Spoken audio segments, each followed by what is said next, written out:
Hello दोस्तों, जय सिया राम।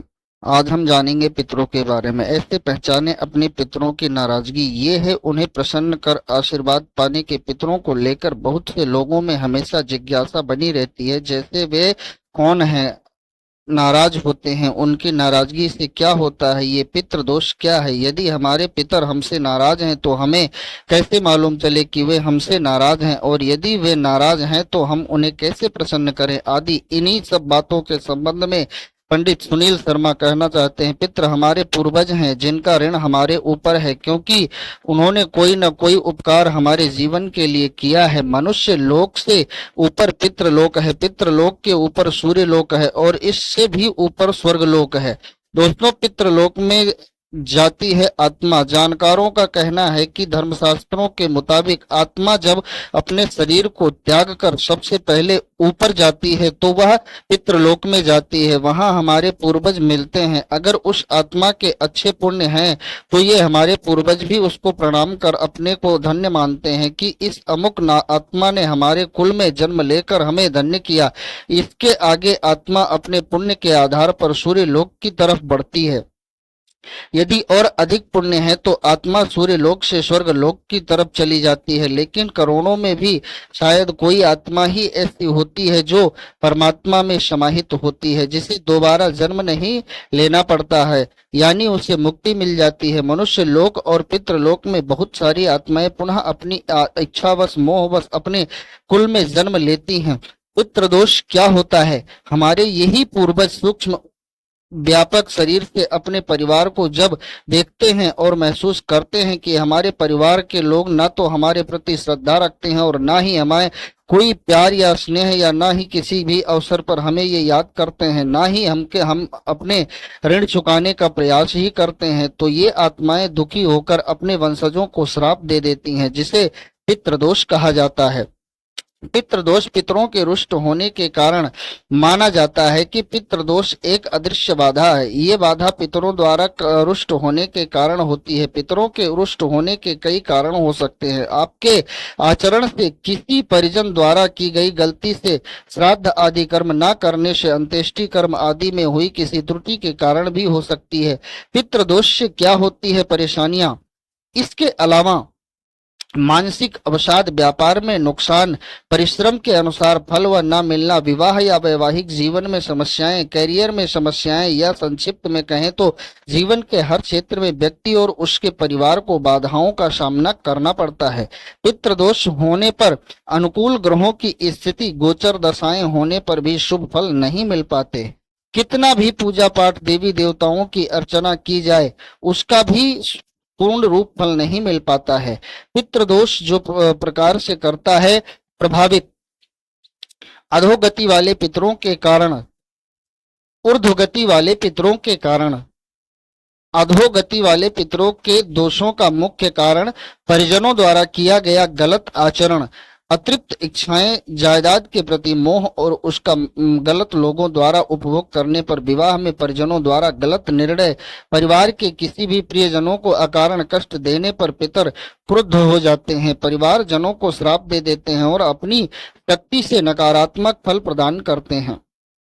ऊर्ध्वगति वाले पितर सामान्यतः पितृदोष उत्पन्न नहीं करते, परंतु उनका किसी भी रूप में अपमान होने पर अथवा परिवार के पारंपरिक रीति रिवाजों का निर्वहन नहीं करने पर वह पितृदोष उत्पन्न करते हैं। उनके द्वारा उत्पन्न पितृदोष से व्यक्ति भी भौतिक एवं आध्यात्मिक उन्नति बिल्कुल बाधित हो जाती है, और फिर चाहे कितना भी प्रयास करे क्यों न करे, किए जाए कितने पूजा पाठ क्यों न किए जाएं, उनका कोई भी कार्य ये पितृदोष सफल नहीं होने देता है। पितृदोष निवारण के लिए सबसे पहले ये जानना जरूरी होता है कि किस ग्रह के कारण और किस प्रकार का पितृदोष उत्पन्न हो रहा है।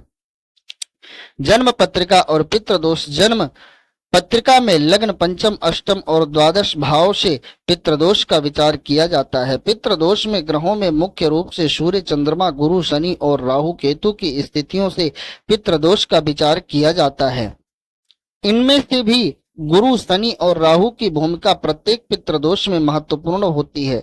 इनमें सूर्य से पिता या पितामह, चंद्रमा से माता या मातामह, मंगल से भ्राता या भ्रातामह, अग्नि और शुक्र से पत्नी का विचार किया जाता है। अधिकांश लोगों की जन्म पत्रिका में मुख्य रूप से क्योंकि गुरु शनि और राहु से पीड़ित होने पर ही पितृदोष उत्पन्न होता है। इसीलिए विभिन्न उपायों को करने के साथ साथ व्यक्ति यदि पंचमुखी, शतमुखी और आठमुखी रुद्राक्ष भी धारण कर ले तो पितृदोष का निवारण शीघ्र हो जाता है। पितृदोष निवारण के लिए इन रुद्राक्षों को धारण करने के अतिरिक्त इन ग्रहों के अन्य उपाय जैसे मंत्र जप और स्तोत्रों का पाठ करना भी श्रेष्ठ होता है। विभिन्न ऋण पितृदोष माना जाता है कि हमारे ऊपर मुख्य रूप से 5 ऋण होते हैं जिनका कर्म न करने, ऋण न चुकाने पर हमें निश्चित रूप से श्राप मिलता है। ये ऋण है मात्र ऋण, पितृ ऋण और मनुष्य ऋण, देव ऋण और ऋषि ऋण। मात्र ऋण माता एवं माता पक्ष के सभी लोग जिनमें माँ, मामी, नाना, नानी, मौसा, मौसी और इनके 3 पीढ़ी के पूर्वज होते हैं, क्योंकि माँ का स्थान परमात्मा से भी ऊंचा माना जाता है। अतः यदि माता के प्रति कोई गलत शब्द बोलता है अथवा माता के पक्ष को कोई कष्ट देता है रहता है तो उसके फलस्वरूप उसको नाना प्रकार के कष्ट भोगने पड़ते हैं। इतना ही नहीं, इसके बाद भी कलह और कष्टों का दौर भी परिवार में पीढ़ी दर पीढ़ी चलता ही रहता है। पितृ ऋण पिता पक्ष के लोगों जैसे बाबा, ताऊ, चाचा, दादा, दादी और उनके पूर्व की 3 पीढ़ी का श्राद्ध अपने जीवन को प्रभावित करता है। पिता हमें आकाश की तरफ छत्र छाया देता है, हमारा जिंदगी भर पालन पोषण करता है और अंतिम समय तक हमारे सारे दुखों को दूर करते हैं। पर आज के दिन इस भौतिक युग में पिता का सम्मान क्या नहीं पीढ़ी नहीं कर रही। पितृ भक्ति करना मनुष्य का धर्म है। इस धर्म का पालन न करने पर उनका श्राप नई पीढ़ी को झेलना ही पड़ता है। इसमें घर में आर्थिक अभाव, दरिद्रता, संतानहीनता, संतान को विभिन्न प्रकार के कष्ट आना या संतान अपंग रह जाने से जीवन भर कष्ट की प्राप्ति आदि होती है। देव ऋण माता पिता प्रथम देवता हैं जिसके कारण भगवान गणेश महान बने। इसके बाद हमारे इष्ट भगवान शंकर जी, दुर्गा माँ, भगवान विष्णु आदि आते हैं जिनको हमारा कुल माना जाता रहा है। हमारे पूर्वज भी अपने अपने कुल देवताओं को मानते थे, लेकिन नई पीढ़ी ने बिल्कुल छोड़ दिया है। इसी कारण भगवान कुल देवी, कुल देवता उन्हें नाना प्रकार के कष्ट श्राप देकर उन्हें अपनी उपस्थिति का आभास कराते हैं। ऋषि ऋण जिस ऋषि के गोत्र में पैदा हुए वंश वृद्धि की उन ऋषियों का नाम अपने नाम के साथ जोड़ने में नई पीढ़ी कतराती है। उनके ऋषि तर्पण आदि नहीं करती है, इस कारण उनके घरों में कोई मांगलिक कार्य नहीं होते हैं, इसलिए उनका श्राद्ध पीढ़ी दर पीढ़ी प्राप्त होता रहता है। मनुष्य ऋण माता पिता के अतिरिक्त जिन अन्य मनुष्यों ने हमें प्यार दिया, दुलार दिया, हमारा ख्याल रखा, समय समय पर मदद की, गाय आदि पशुओं का दूध दिया, जिन अनेक मनुष्यों, पशुओं, पक्षियों ने हमारी प्रत्यक्ष या अप्रत्यक्ष रूप से मदद की, उनका ऋण भी हमारे ऊपर हो गया है। लेकिन लोग आजकल गरीब, बेबस, लाचार लोगों की धन संपत्ति हरण करके अपने को ज्यादा गौरवान्वित महसूस करते हैं। इसी कारण देखने में आया है कि ऐसे लोगों का पूरा परिवार जीवन भर नहीं बच पाता है। वंशहीनता, संतानों का गलत संगति में पड़ जाना, परिवार के सदस्यों का आपस में असमंजस न बन पाना, परिवार के सदस्यों का किसी असाध्य रोग से ग्रस्त रहना इत्यादि दोष उस परिवार में उत्पन्न हो जाते हैं। ऐसे परिवार को पितृदोष युक्त या स्थापित परिवार कहा जाता है। रामायण में श्रवण कुमार के माता पिता के श्राप के कारण दशरथ के परिवार को हमेशा कष्ट झेलना पड़ा है। जग जाहिर है, इसीलिए परिवार किसी सर्वोन्नति के पितृदोषों का निवारण करना बहुत आवश्यक है। पितरों के रुष्ट होने के लक्षण। पितरों के रुष्ट होने के कुछ असामान्य लक्षण जो क्रमशः इस प्रकार माने गए हैं। खाने में से बाल निकलना। अक्सर खाना खाते समय यदि आपके भोजन में से बाल निकलता है तो इसे नजरअंदाज ना करें। बहुत बार परिवार के किसी एक ही सदस्य के साथ होता है कि इसके खाने में से बाल निकलता है। यह बाल कहाँ से आया इसका कुछ पता नहीं चलता। यहाँ तक कि वह व्यक्ति यदि रेस्टोरेंट आदि में भी जाए तो वहां पर भी उसके ही खाने में से बाल निकलता है और परिवार के लोग उसे भी दोषी मानते हुए उसका मजाक तक उड़ाते हैं। बदबू या दुर्गंध। कुछ लोगों की समस्या रहती है कि उनके घर से दुर्गंध आती है, यह भी नहीं पता चलता कि दुर्गंध कहाँ से आ रही है। कई बार इस दुर्गंध के इतने अभ्यस्त हो जाते हैं कि उन्हें यह दुर्गंध महसूस भी नहीं होती, लेकिन बाहर के लोग उन्हें बताते हैं कि ऐसा हो रहा है। अब जबकि परेशानी का स्रोत पता न चले तो उसका इलाज कैसे संभव है? पूर्वजों का स्वप्न में बार बार आना। मेरे एक मित्र ने बताया कि उनका अपने पिता के साथ झगड़ा हो गया है और वह झगड़ा काफी सालों तक चला।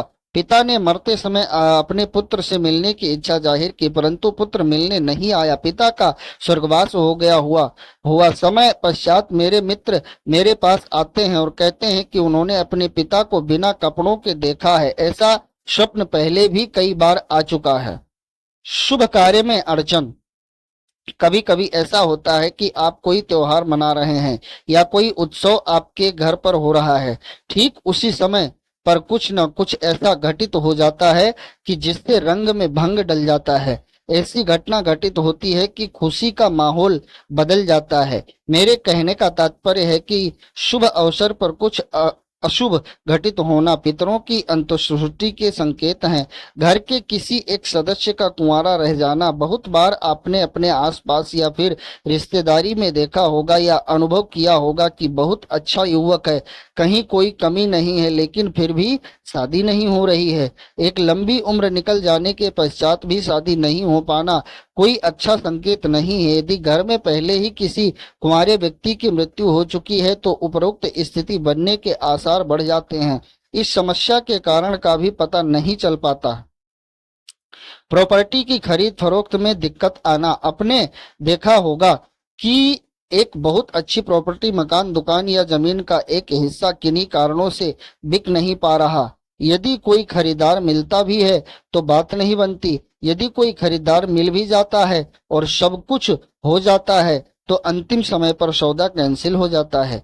इस तरह की स्थिति यदि लंबे समय से चली आ रही है तो यह मान लेना कि चाहिए इसके पीछे अवकाश की ही कोई ऐसी अतृप्त आत्मा है जिसका उस भूमि या जमीन के टुकड़े से कोई संबंध रहा है। संतान ना होना। मेडिकल रिपोर्ट में सब कुछ असामान्य होने के बावजूद संतान सुख से वंचित हैं। हालांकि आपके पूर्वजों का इनसे संबंध होना लाजमी नहीं है, परंतु ऐसा होना बहुत हद तक संभव है। जो भूमि किसी निसंतान व्यक्ति से खरीदी गई हो वह भूमि अपने नए मालिक को संतानहीन बना देती है। पितृदोष की शांति के उपाय। सामान्य उपायों में षोडश पिंड दान, सूर्य सर्प पूजा, ब्राह्मण को गौदान, कन्या दान, कुआं दान, बावड़ी तालाब आदि बनवाना, मंदिर प्रांगण में पीपल, बड़, बरगद आदि देव वृक्ष लगवाना एवं विष्णु मंत्रों का जाप आदि करना, प्रेत श्राप को दूर करने के लिए श्रीमद् भागवत का पाठ करना चाहिए। वेदों और पुराणों में पितरों की संतुष्टि के लिए मंत्र, स्तोत्र एवं सूक्तों का वर्णन है जिसके नित्य पठन से किसी भी प्रकार की पितृ बाधा क्यों ना हो शांत हो जाती है। अगर नित्य पठन संभव ना हो तो कम से कम प्रत्येक माह की अमावस्या और अश्विन कृष्ण पक्ष की अमावस्या अर्थात पितृपक्ष में अवश्य करना चाहिए। वैसे तो कुंडली में किन प्रकार का पितृदोष है उस पितृदोष के प्रकार के हिसाब से पितृदोष शांति करवाना अच्छा होता है। भगवान भोलेनाथ की तस्वीर या प्रतिमा के समक्ष बैठकर या घर में ही भगवान भोलेनाथ का ध्यान कर निम्न मंत्र की एक माला नित्य जाप करने से समस्त प्रकार के पितृ दोष, संक्षिप्त बाधा आदि शांति दोष अशुभ होती है। मंत्र जाप प्रातः या सायंकाल कभी भी कर सकते हैं। मंत्र ओम तत्पुरुषाय विद्महे महादेवाय धीमहि तन्नो रुद्रः प्रचोदयात्। अमावस्या को पितरों के निमित्त पवित्रता पूर्वक बनाया गया भोजन तथा चावल, बूरा घी एवं एक रोटी गाय को खिलाने से पितृदोष शांत होता है। अपने माता पिता बुजुर्गों का सम्मान, सभी स्त्री कुल या आदर सम्मान करने और उनकी आवश्यकताओं की पूर्ति करते रहने से पितृ हमेशा प्रसन्न रहते हैं। पितृदोष जनित संतान कष्ट को दूर करने के लिए हरिवंश पुराण का श्रवण करें या स्वयं निमित्त रूप से पाठ करें। प्रतिदिन दुर्गा सप्तशती या सुंदर कांड का पाठ करने से भी इस दोष में कमी आती है। सूर्य पिता हैं, अतः तांबे के लोटे में जल भरकर उसमें लाल फूल, लाल चंदन का चूरा चोली डालकर सूर्य देव को अर्घ्य देकर बार ओम गृणी सूर्याय नमः मंत्र का जाप करने से पितरों को प्रसन्नता एवं उनकी आराध्य गति होती है। अमावस्या वाले दिन अवश्य अपने पूर्वजों के नाम दुग्ध, चीनी, सफेद कपड़ा, दक्षिणा आदि किसी मंदिर में अथवा किसी योग्य ब्राह्मण को दान करना चाहिए। पितृपक्ष में पीपल की परिक्रमा अवश्य करें। अगर 108 परिक्रमा लगाई जाए तो पितृदोष अवश्य दूर होगा। पितृदोष से मुक्ति के कुछ खास उपाय। किसी मंदिर के परिसर में पीपल अथवा बड़ का वृक्ष लगाएं और रोज उसमें जल डालें, उसकी देखभाल करें। जैसे जैसे वृक्ष फलता फूलता जाएगा पितृदोष दूर होगा जाएगा, क्योंकि इन वृक्षों पर ही सारे देवी देवता, अतर योनिया, पितर आदि निवास करते हैं। यदि आपने किसी का हक छीना है या किसी मजबूर व्यक्ति की धन संपत्ति का हरण किया है तो उसका हक या संपत्ति उसको अवश्य लौटा दें। पितृदोष से पीड़ित व्यक्ति को किसी भी एक अमावस्या से लेकर दूसरी अमावस्या तक अर्थात 1 माह तक किसी पीपल के वृक्ष के नीचे सूर्योदय काल में एक शुद्ध घी का दीपक जलाना चाहिए। ये क्रम टूटना नहीं चाहिए। 1 माह बीतने पर जो अमावस्या आए उस दिन एक प्रयोग और करें। इसके लिए किसी देसी गाय या दूध देने वाली गाय का थोड़ा सा गौमूत्र प्राप्त करें, उसे थोड़े जल में मिलाकर इस जल को पीपल के वृक्ष की जड़ों में डाल दें। इसके बाद पीपल वृक्ष के नीचे 5 अगरबत्ती, 1 नारियल और शुद्ध घी का दीपक लगाकर अपने पूर्वजों से श्रद्धा पूर्वक अपने कल्याण की कामना करें और घर आकर उसी दिन दोपहर में कुछ गरीबों को भोजन करा दें। ऐसा करने पर पितृदोष शांत हो जाएगा। घर में कुआं हो या पीने का पानी रखने की जगह हो, उस जगह की शुद्धता का विशेष ध्यान रखें, क्योंकि ये पितृ स्थान माना जाता है। इसके अलावा पशुओं के लिए पीने का पानी भरवाने तथा प्याऊ लगवाने अथवा आवारा कुत्तों को जलेबी खिलाने से भी पितृदोष शांत होता है। अगर पितृदोष के कारण अत्यधिक परेशानी हो, संतान हानि हो या संतान को कष्ट हो तो किसी भी शुभ समय अपने पितरों को प्रणाम कर उनसे प्रसन्न होने की प्रार्थना करें और अपने द्वारा जाने में किए गए अपराध अपेक्षा के लिए क्षमा याचना करें। फिर घर अथवा शिवालय में पितृ गायत्री मंत्र का 1.25 लाख विधि से जाप कराएं। जाप के उपरांत दशांश हवन के बाद संकल्प लें कि इसका पूर्ण फल पितरों को प्राप्त हो। ऐसा करने से पितर अत्यंत प्रसन्न होते हैं, क्योंकि उनकी मुक्ति का मार्ग अपने प्रशस्त किया होता है। पितृदोष की शांति हेतु ये उपाय बहुत ही अनुभूत और अचूक फल देने वाला है। उपाय है किसी गरीब की कन्या के विवाह में गुप्त रूप से अथवा प्रत्यक्ष रूप से आर्थिक सहयोग करना। ये सहयोग पूरे दिल से होना चाहिए, केवल दिखावे या अपनी बड़ाई कराने के लिए नहीं। इससे पितर अत्यंत प्रसन्न होते हैं, क्योंकि इसके परिणाम स्वरूप मिलने वाले पुण्य फल से पितरों को बल और तेज मिलता है, जिससे वह ऊर्ध्व लोकों की ओर गति करते हुए पुण्य लोकों को प्राप्त होते हैं। अगर किसी विशेष कामना को लेकर किसी परिजन की आत्मा पितृदोष उत्पन्न करती है तो ऐसी स्थिति में मोह को त्याग कर उसकी सद्गति के लिए गजेंद्र मोक्ष स्तोत्र का पाठ करना चाहिए। पितृदोष दूर करने का अत्यंत सरल उपाय।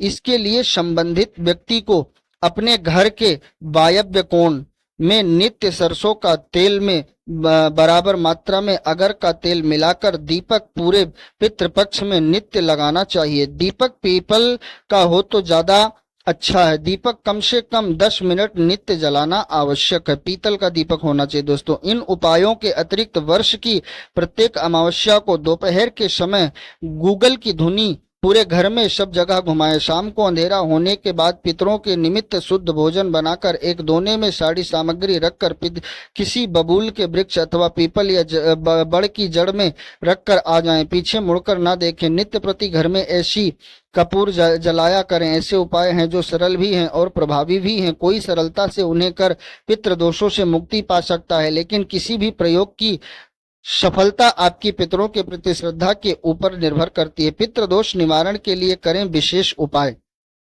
नारायण बलि, नाग बलि। अक्सर हम देखते हैं कि कई लोगों के जीवन में परेशानियां समाप्त होने का नाम ही नहीं लेती। वे चाहे जितना भी समय और धन खर्च कर लें, लेकिन काम सफल नहीं होता। ऐसे लोगों की कुंडली में निश्चित रूप से पितृदोष होता है। यह दोषी पीढ़ी दर पीढ़ी कष्ट पहुंचाता रहता है। जब तक कि इसका विविध विधान से पूर्वक निवारण न किया जाए, आने वाली पीढ़ियों को भी कष्ट देता है। इस दोष के निवारण के लिए कुछ विशेष दिन और समय तय हैं, जिनमें उनका पूर्ण निवारण होता है। श्राद्ध पक्ष यही अवसर है जब पितृदोष से मुक्ति पाई जा सकती है। इस दोष के निवारण के लिए शास्त्रों में नारायण बलि का विधान बताया गया है। इसी तरह नाग बलि भी होती है। क्या है नारायण बलि और नाग बलि? नारायण बलि और नाग बलि दोनों विधि मनुष्य की अपूर्ण इच्छाओं और पूर्ण कामनाओं की पूर्ति के लिए की जाती है, इसलिए दोनों को काम्य कहा गया है। नारायण बलि और नाग बलि दो अलग अलग विधियां हैं। नारायण बलि का मुख्य उद्देश्य पितृदोष निवारण करना है और नाग बलि का उद्देश्य सर्प या नाग की हत्या के दोष का निवारण करना है। इनमें से कोई भी एक विधि करने से उद्देश्य पूरा नहीं होता, इसलिए दोनों को एक साथ ही संपन्न करना पड़ता है। इन कारणों से की जाती है नारायण बलि की पूजा। जिस परिवार के किसी सदस्य या पूर्वज का ठीक प्रकार से अंतिम संस्कार, पिंडदान और तर्पण नहीं हुआ हो, उनकी आगामी पीढ़ियों में पितृदोष उत्पन्न होता है। ऐसे व्यक्तियों का संपूर्ण जीवन कष्ट में रहता है।